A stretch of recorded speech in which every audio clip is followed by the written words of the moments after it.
Wani, 36 tahun, pegawai honorer sejak tahun 2021, merasa dicurangi saat mengikuti seleksi P3K pada 15 Desember 2024 lalu. Wani tak terima dengan hasil pengumuman seleksi P3K.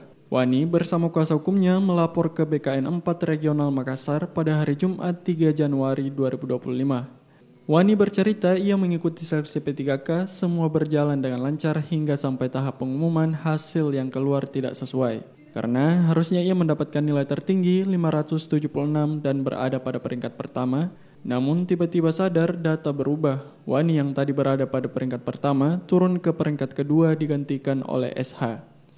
Atas kejadian tersebut, Wani lalu mencari informasi dan mengetahui SH tahun 2022 tidak terdata dalam database.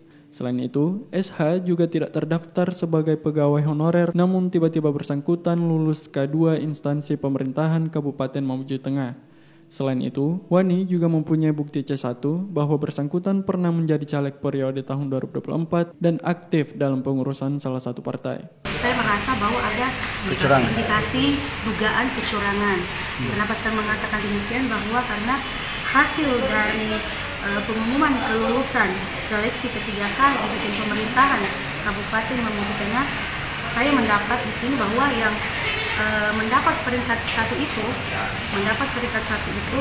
adalah juga setelah saya melakukan cross check, ternyata dia adalah salah satu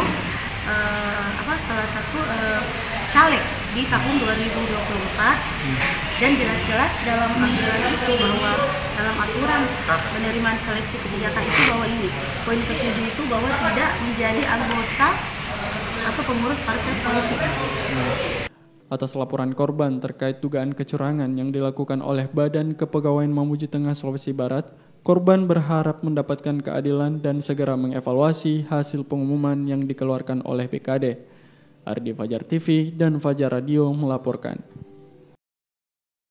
Terima kasih telah menonton. Jangan lupa subscribe, like, comment, and share. Saksikan terus informasi terbaru dengan menekan tombol lonceng hanya di channel Fajar TV.